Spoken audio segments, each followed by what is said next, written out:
Welcome to my analysis breakdown video for PMPL League Day Week 1, Day 2. Thank you very much for everybody on the feedback of yesterday's video. It meant a lot. I definitely was happy with most of it. Some bits I want to improve on. So I hope today's video is a little bit of an improvement and that you can, of course, continue to learn, grow, and evolve alongside with me. So without further ado, let's jump right into it. So the first clip I want to highlight isn't anything massive, but it's to do with positioning in an engagement that you're kind of looking to get a stranglehold of. It's between I8 and A1 7 minutes into the game. Both teams are looking pretty much directly across from each other, but there's nobody with any real flank positions.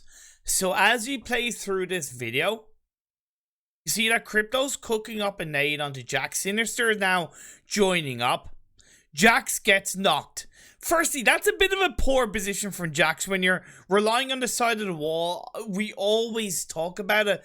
Wall provides hard cover, but it's at the risk of a nade. And when you take a vehicle across the way, you're asking for trouble. So that was definitely a poor mistake from A1 side. But it's not really so much that I want to focus on. It's more so the flank from Uzum. You can see him on the mini-map right there. He starts to kind of flank around. Goes quite far for a flank. A safer flank. Maybe with the vehicle, depending on the terrain. But it's definitely a bit of a long flank. And I8 should know that they've gotten a knock to begin with, right? So they technically have the ability to really control this fight. But what Uzum really fails to do is he does make it across the road. Okay. But that's all he really does in that moment. He doesn't stay from this position. The players from I8, Crypto, Johnny, and Blade, they know they can't really do much because Sinister and Jax's teammates are covering from the building across the road. So I understand why they're not able to do much. But if Uzum was going to take the time to go for a flank, it should have been a better executed flank, and it should have been a lot more distraction risk-based flank. As it happens, without kind of going through it, the revive got played out onto Jax. They were able to disengage, and Uzum's flank became a little bit useless. I wanted to point that out because, in theory, it was great by Uzum, but the execution wasn't quite there. I like the idea. Just got to improve and step it up. If you're really going to go for that flank, make it count, guys. Make it count.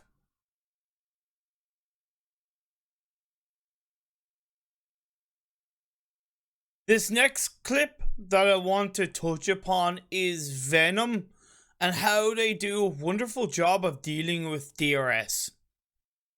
What I absolutely love is not only did they pull off the first knock onto Mafia Ninja, which is instantly confirmed with the confirmation, so they know that they have a body advantage in the fight.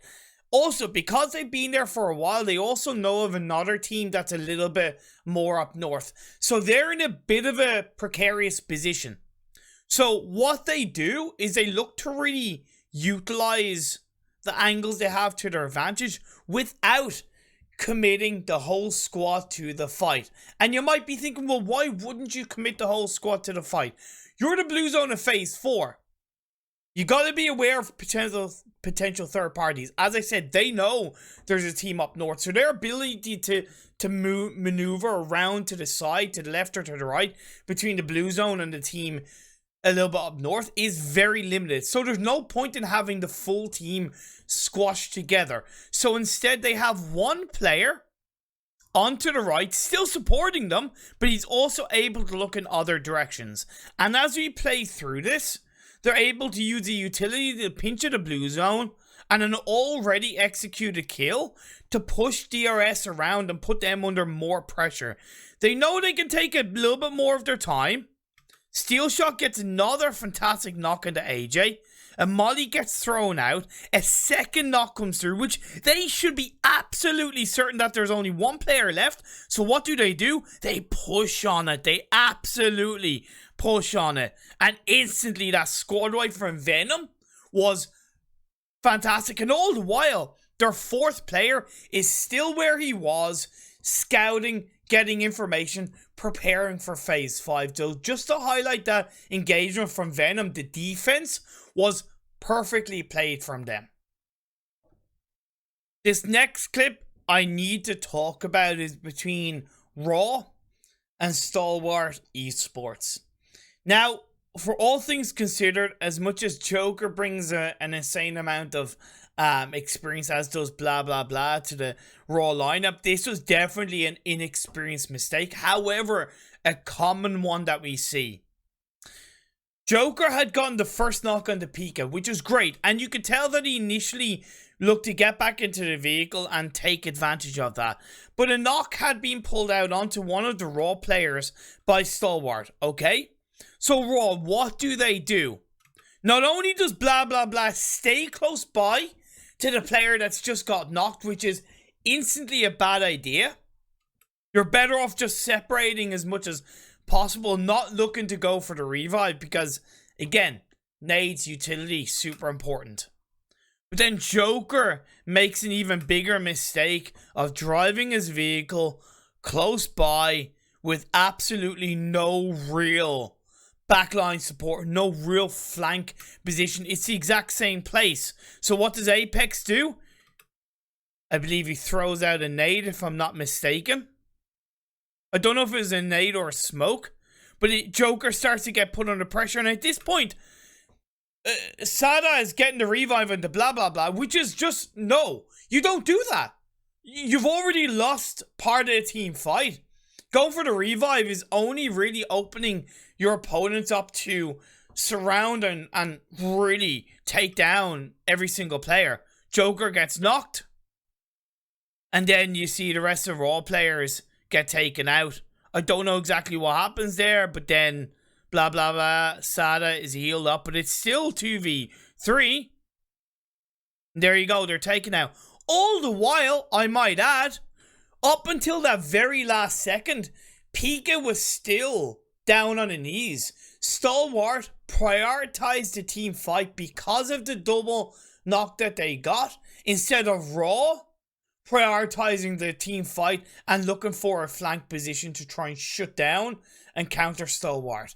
It was definitely a solid mistake from Raw, but really well played out by Stalwart. They deserved ultimately to win that team fight. So the last clip I want to touch upon is this moment that Vibes really could have capitalized a little bit more heavily on. I know they ended up winning the game, but this little moment, this fleeting moment, could have made that game winning execution a little bit easier and a bit more dominating. They know at this point, there's 3 teams left. 8, 9 players, you got 3v3v3.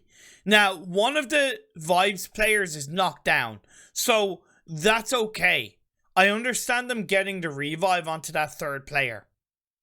But as you see, as we go on, the Stalwart players are pinched down at the bottom of the hill, pretty much nowhere to go. Zeus has their number. Zeus are dealing pretty well initially by having Abilene on the left-hand side of the hill, because they know they have the right-hand side covered, so they cover one player on the left to try and block Vibes. But as you'll see, Vibes, they know exactly where Stalwart are as well. Killer's yet to be revived. So you're waiting a couple more seconds, boom, the revive is played off. As soon as Killer gets a first aid off, which is, I believe now, Vibes should instantly be sending all 3 of their players around to the left-hand side of the hill. Ignore Stalwart. Zeus has Stalwart covered. It is the perfect time for Vibes to third party, take out a distracted Zeus as a 3-man team, Stalwart are damaged. They're broken, beaten, scarred. They're not really getting up as a 3-man anytime soon. Instead, what they do is Vibes go, okay, well, we have to try and clear out one team. You know, we can't let Stalwart survive. At that time, though, in a matter of seconds, because of Zeus, which is a great job by Zeus, they take a Stalwart. But instantly, because Zeus haven't lost a player, the advantage for Vibes is gone. Gone. Matter of that. Just like that. Whereas they had a good 5 to second window of opportunity to sweep in on the left-hand side of the hill, where only one of the Zeus players is covering, as a 3-man team, get the relevant trade, move up the hill, get the headshots, get the kills, take out Zeus, take out Stalwart, and they would have had more kills, more control, and overall a way better dominant end game result. I know they still won, but just that little bit of an opportunity, those 5, 10, 15 seconds can make a big difference, because Zeus could easily have won that 1v1 team fight. The first clip of game 2 is just a little bit of a rotational positive point for A1. They've kind of dropped split 2-2, looted up around the coastal line, okay? They've seen that phase 1 circle and they go, okay, we have a bit of an opportunity. We know who drops around us. Nobody goes to farm in this group. They should know at least. What do? They instantly start getting their vehicles. This is about 5 minutes into the game. So barely phase 1 starting to close in. They get their vehicles and so they start making their way into a more centralized circle position. But the benefit of this kind of position that they go to, as I fast forward, is not only does it allow the element of gatekeeping should Stalwart choose to go across the eastern bridge early on, but they're also grabbing a lot of early game information. There's still great disengagement potential and rotation potential on phase 2, and they do create a good spread, but just to point out that quick swift rotation from A1 is taking advantage of the plane path of their drop spot in correlation, in connection with the phase 1 circle. It's a really tiny thing, but you'd be surprised how many teams don't do that. Simple things lead to bigger success sometimes. For this next clip in game 2, I'm not sure what information Zeus had on the whereabouts of how many A1 players were in the compound, where the rest of the A1 players were. But I want to give credit to Zeus on being much more proactive in the early parts of the game in today's games, and specifically this game too, compared to yesterday's games. I gave them a lot of flack on the slowness of the rotations, of the slowness of how they look to maybe engage in early parts of this game. This is fast, swift, to the point, and it really creates a lot of space in front of them and around them on phase 2.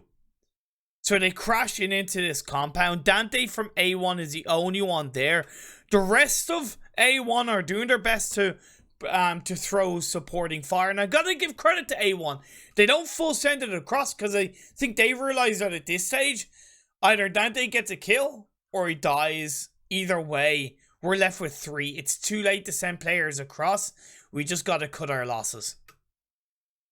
But you can see that Zeus, they instantly send 2 players. They have one in the backline support, which is right there, and they have another one in the vehicle joining up. So it's a 3-person run inside this building. Dante tries to make it out the window. He gets knocked, he gets thirsted. It's not much, but again, for that kind of day 1 to day 2 difference of Zeus, needed to be pointed out, and that was a good level of aggression for early part of the game for them. Nicely executed.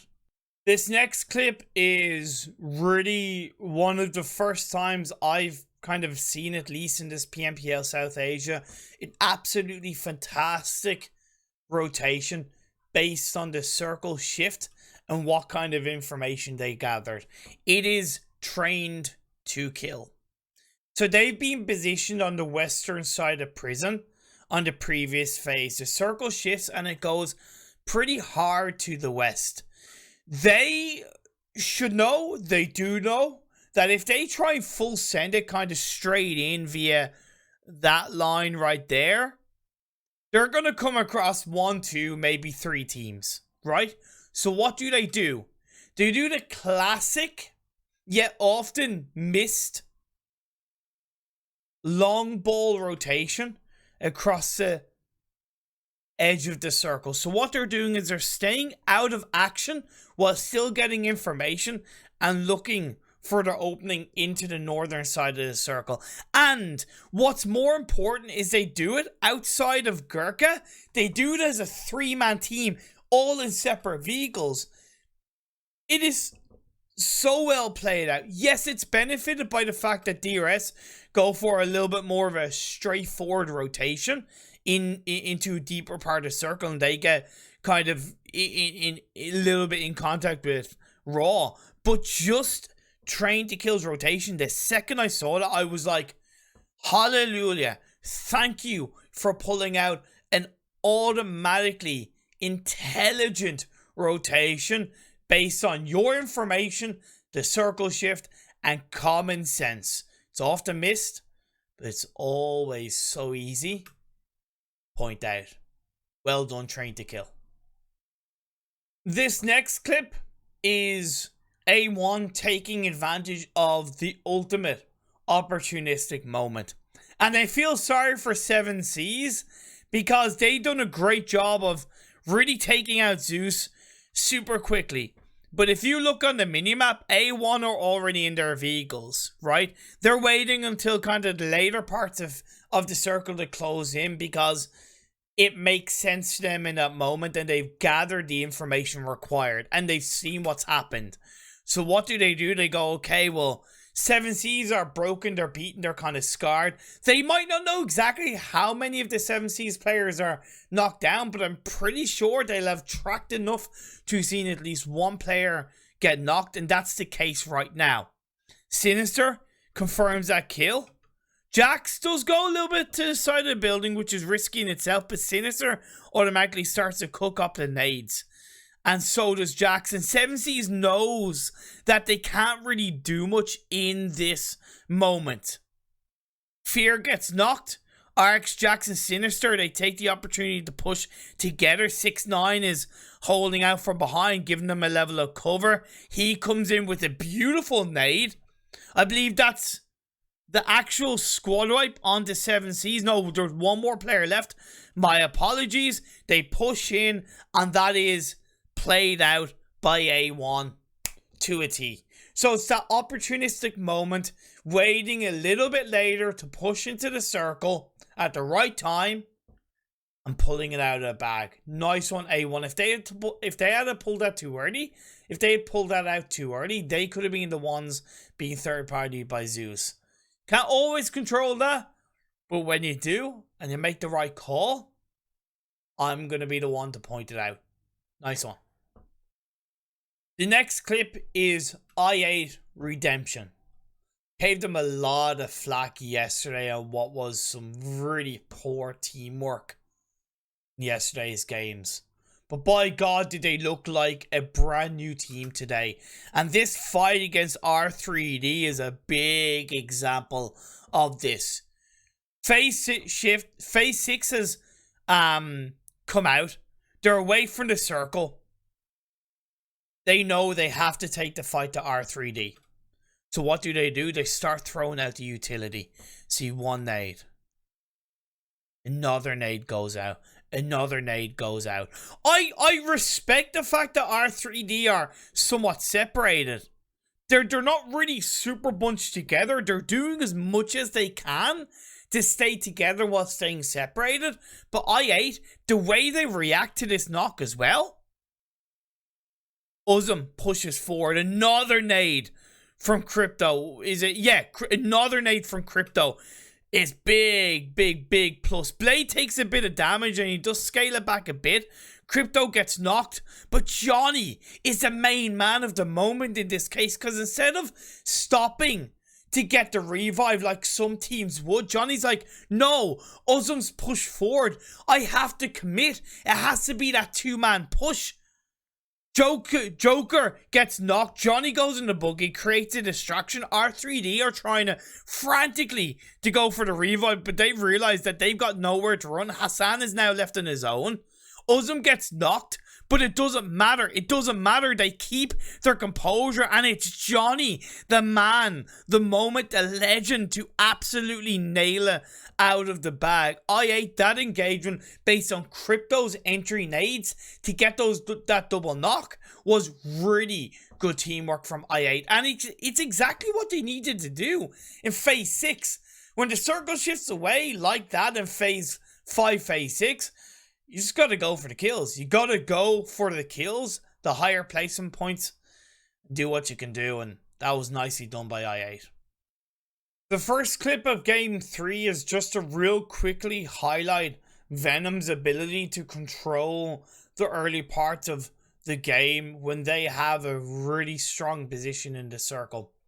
Right now on the map, you can see them holding on to a bit of a 3-1 split to the north of Los Leones. Valuably, that is high ground territory, and it is hot property. But they've been there since, I believe, the end of phase 1. What they did right from the start is they became very proactive on that position, moving around, scouting around, getting information, but also taking pot shots towards teams. Most notably in this case, I8 is who they look to control, who are still in Los Leones. I believe they got a knock onto Crypto. Crypto got revived. It doesn't need to be turned into a confirmation. It would be ideal because it would be an extra point. But what Venom have done early on in this game is that they've created way more of a metaphorical bubble around them. And that 3-1 split is perfect because Steel Shot, you can see, is really kind of covering the western edge. It could be a 3-1 split the other way around, but my point is that 3-1 split just creates way more space without being too separated. So credit to Venom on that control, on the early game aggression in the north of Los Leones. For this last clip of Game 3, I want to focus on the rotation of Paradox between the timing and the position of Phase 6. They are in a tricky spot. There's no doubt about it. They're on the kind of eastern edge of the circle. The flat road is in front of them. They're not really sure maybe where to go. But again, you got a little bit of a simple rule. Similar to I8 in the last game, the timing of that rotation is pretty important. If they go too early for rotation in Phase 5 Blue Zone closing in, Phase 6 Blue Zone closing in, they could get massively third-partied. But what they should have done is they should have gone a little bit later. Because by that time, DRS might have been distracted by another team. And therefore, Paradox could have caught them off guard. And the reason why I say DRS and not the teams to the north, because the mistake they make is they shift to the kind of the southern part of the circle up the hill, right? That is a big, big mistake. They send one player to begin with, Wiz, if I'm not mistaken. And then the rest of the team joins suit. Just one player there maybe makes sense.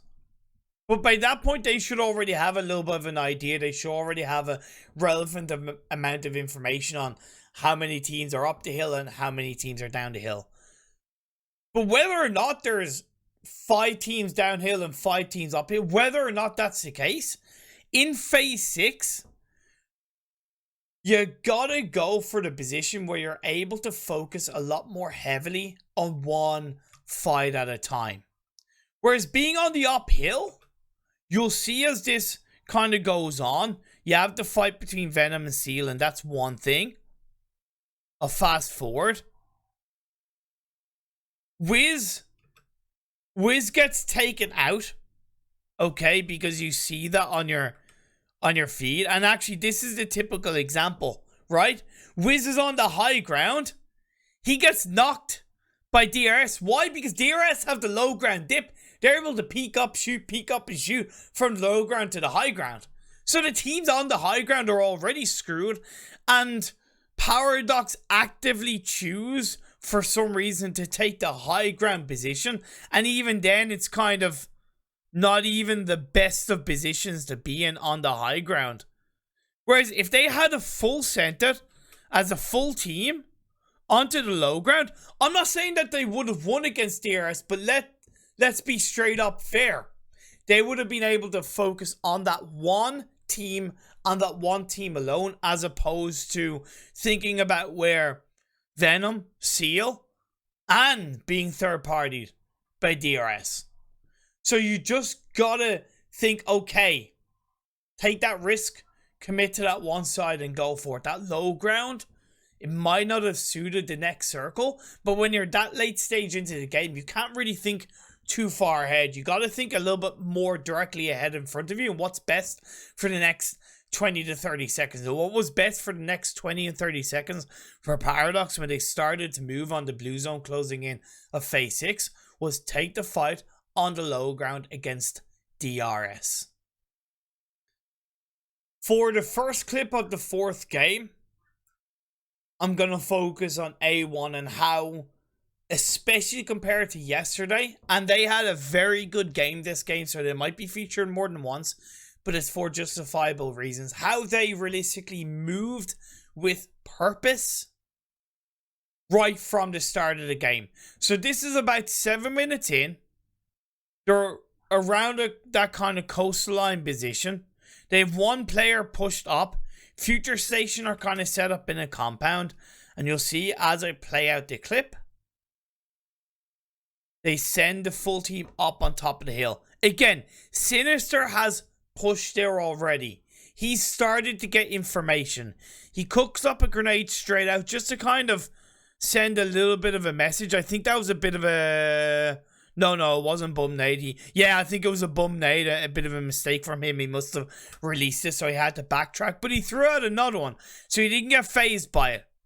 But the rest of his team joined suit, and as you'll see a bit of an overview, they create such a controlling position on where they are on top of the hill. And again, it's with purpose. Future Station aren't badly set up. Yes, entry is massively overextended. But look at this spread from A1. Dante supporting Sinister. Arx Jax is close by. 6ix9ine is going for a bit of a wider flank. But it all makes sense. Why? Because it's phase 1 and they're moving with purpose right off the bat. Jax, he's a 1 on that 3rd position that gets a knock on the entry. Because 1, entry's out of position. But 2, A1 don't stay in one area. They spread out a little bit. It's phase 1. You're able to do that, right? If it's phase 2, phase 3, phase 4, I would argue there's a bit more of a risk to being heavily spread. But on phase 1, it is the perfect time in a bit of an isolated team manner to create that spread and create that control. It is really well played from A1 in that phase 1 push onto Future Station.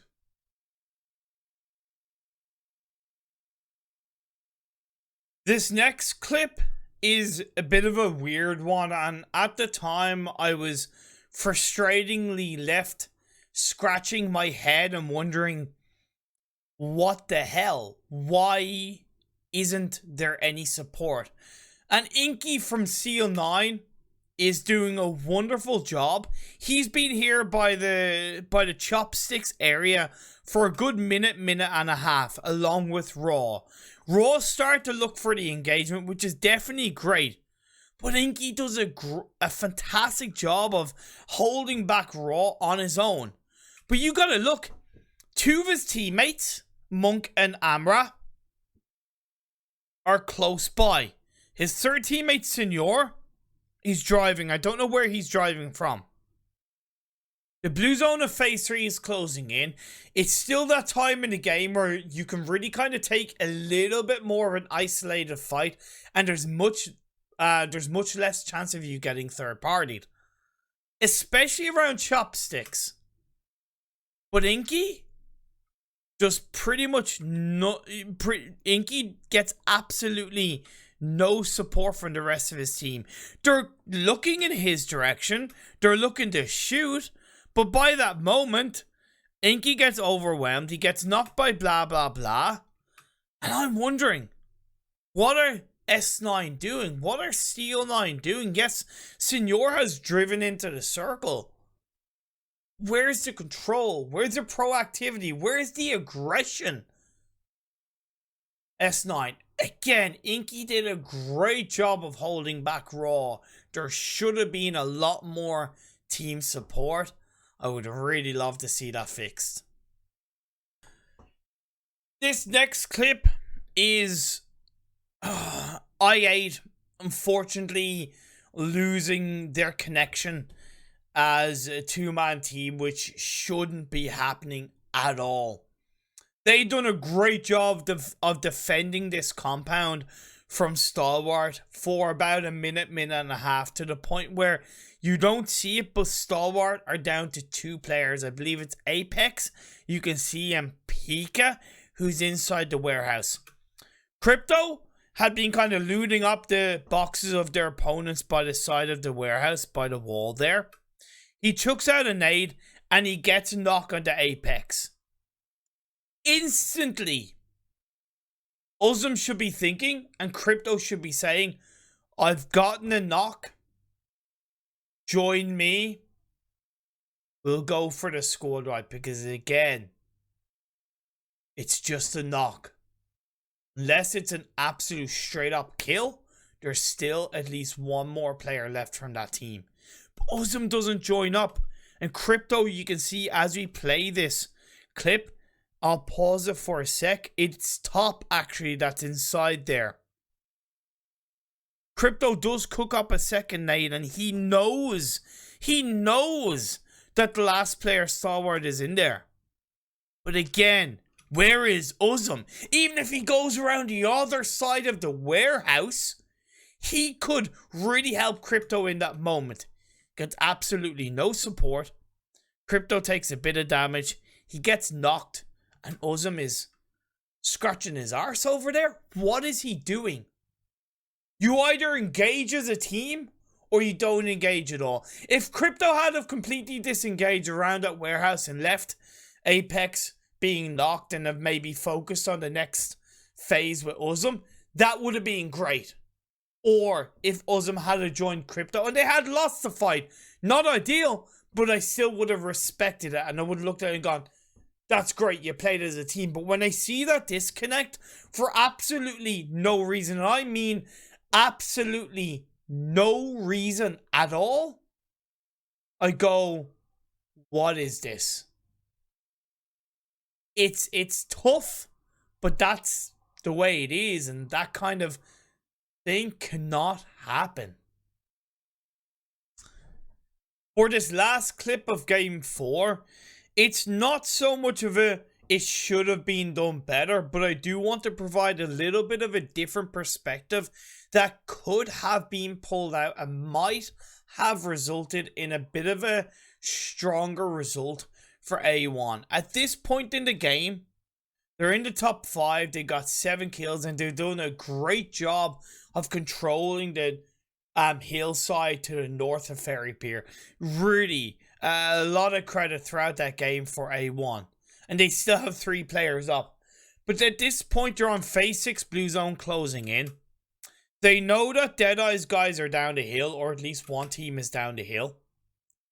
Dante's pushing forward. He should also have an idea, based on the smokes, that there's a team directly in front of him to the north. His 2 teammates also know that there's a team to the southwest side of them, right? So, you got to think, what do we do in this situation? To me, if I was A1, I would have focused on one direction. You either go directly for Wizzles with vibes, or you go directly for Deadeye's guys. Trying to hang and hover about to cover all areas at once, too much in the center, causes a lot of risks. And I know it's easier said than done because they were aware of vibes being potentially third party in their area. But as far as I know, they still had a bit of utility on board. Again, they'd been proactive on the kills. I'm sure they would have been able to replenish their stocks. There's nothing wrong with throwing 2 or 3 offensive smokes towards the side of vibes.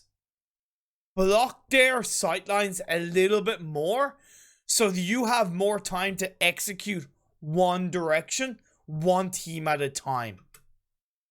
Now, as it happens, they do get second place, right? And it's definitely not a bad result from A1. Dante nearly pulled out the clutch. But again, pulling out a little bit of a more focused path line, a bit of a more focused fight instead of going, where do we go? Where do we stay? You're still being proactive, but it's like, are we allowing too much? Are we taking on too much at once? Can hurt you. And it did hurt them up to a point where they were just left with Dante. It's not much, but I did want to highlight that as a perspective for any team that's in that kind of situation in the future. It's easier said than done. But when you take an outside perspective, you'd be surprised what kind of difference it can make. For this first clip on the last game of the day, it's between the fight of... For the first clip of the final game of the day, it's the fight between Zeus and Raw. Now, firstly, I gotta ask, what the hell were Zeus doing there? I know they like to take their time rotating, but what are you doing there? You're not really benefiting. I could ask the same to Raw. But either way, it resulted in this fight in the blue zone of phase 1. Initially, a knock was pulled out by Raw onto Zeus, in which Zeus is getting the revive onto Abeli. Drari, Icy should I say, starts to make his way from a buggy onto the other side of the compound, which definitely isn't bad. But one of the first mistakes they make is Godless staying on the outside. I don't think that's a good idea for multiple reasons. One, your teammate hasn't quite gotten revived. You don't really have the full information on where the rest of Raw are. So I think there's a slight better power in numbers rather than try and have that backline player when the rest of your squad is not quite up to its full strength. Now, Raw Joker did get knocked from his vehicle blowing up. But as far as I know, Bishwal threw out a nade to try and push back Zeus a little bit more, and blah blah blah. Did a great job of rotating into the long building right there. His position is, to be fair, very integral on Raw taking control of this team fight. Now the revive is pulled out onto Abeli. At this point, Godless is in the backline in some way. So Zol should feel comfortable backing off a little bit more out into the open, possibly around here, to move away from Abeli. Because in my opinion, that position by the blue building is compromised because Raw know where they are. And also, Icy doesn't really make enough noise. He doesn't cause enough of a distraction. He throws out a nade across the way, but that realistically could have come from anywhere. It's not physical presence of a distraction. And the players from Zeus, they throw out smokes, which is great. But, again, there's no real disengagement from Zeus. There's no real, okay, what are we actually doing in this moment? Blah, blah, blah. He looks at this, goes, okay, I've just seen 3 or 4 smokes start to dissipate and start to kind of move out. What does that say to me? There could be a player there. So he chucks out a nade. Boom. Connects on the Abilene. Perfect. Throws another one. Because he realizes, oh wait, that's a knock. I'll grab that one. Confirms the kill on the Abilene. Icy at this point realizes, oh crap, one of my players have been confirmed. What do I do? And Godless at this point is still in the vehicle. And he starts to make his way. But they've lost a player, right? So you have two options for this, Godless. You either join up manpower for the fight to try and get something in return, or you disengage as a solo, maybe try and pick up Icy and disengage as a duo and get the hell out of there. That's one of two options. You don't half-arse it or try and get a secondary flank position. As it happens, that's what he tries to do. He makes his way up the hill. And that's really nothing. That's nothing, because at this point, Raw know they're in control. Joker goes for the 1v1, which is definitely risky. 110%, but he pulls it off. Gets the kill. Icy can do nothing in return. Blah, blah, blah. Finishes off Zeus. Icy tries to chuck out a nade, which is definitely not a bad nade, but Joker goes into the building. It doesn't connect. And Ape Shaw realizes that, so he kind of moves around. He thinks it's in the building. Throws a nade. But again, at this point, Raw have control of the team fight. They make the push. Icy does wrap around the side of the building to where Godless is on the upper hill part. So I do give him an element of credit there. But again, due to poor decisions and poor positioning from Zeus, they end up losing that team fight. They lose it massively. Icy gets knocked down. I believe Godless loses his life. But my point is that that engagement between those two teams was won just simply because of poor positioning and poor reactions from Zeus. They should know better than that. This next clip is a really good example of why Wizzes with Vibes deserve to finish the league days on top of the standings.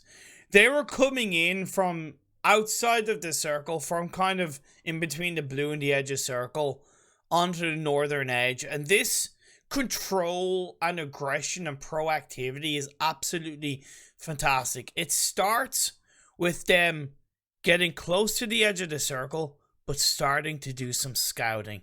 You can see their two players together, peeking their heads up the hill, using that third-person perspective to keep an eye on what's in front of them. I don't know how much information they realistically had on exactly who was in front of them, how many there were, but just to stop, take your time with this. This is still fairly short into Phase 4 Blue Zone, so the timing of the rotation is absolutely spot on. Delta joins in a little bit later. Reaper bot realizes, okay, well, I can join up. I'm going to push in. The fantastic bait initially by Reaper bot is pretty valuable. Wizzles now start to make a little bit more noise. They start to go a bit closer. Delta with the fantastic opening knock on the Shifu is all Wizzles with Vibes need to make the push instantly. A reaction from I think it's Riku, if I'm not mistaken, to flank around on the side to really create a beautiful blanket effect is great. And then Delta does the same thing. So you can see you have it's Roots, my apologies, I don't know why I said it anywhere else, but you have Roots flanking around the side of the hilltop there, pushing in. You have Delta there, Reaperbot there, Malik there, and I think it's Reaperbot that throws a nade just to really seal the deal and kind of push them back just to make sure. And Raided is kind of on his own now. Raided does make a massive mistake in my eyes. He looks to get in the buggy to try and disengage, but this is realistically a product of Wizzles with Vibes respecting the fact that they're coming into the edge of the circle. They don't really have full information. They stop, they scout, and they play it with purpose. I know it's a word I am repeating in today's analysis video, but it's for justifiable reasons. Wizzles with Vibes played and moved rotated, engaged with absolute purpose and perfection, and blew Deadeye's guys clean out of the water. Fantastic.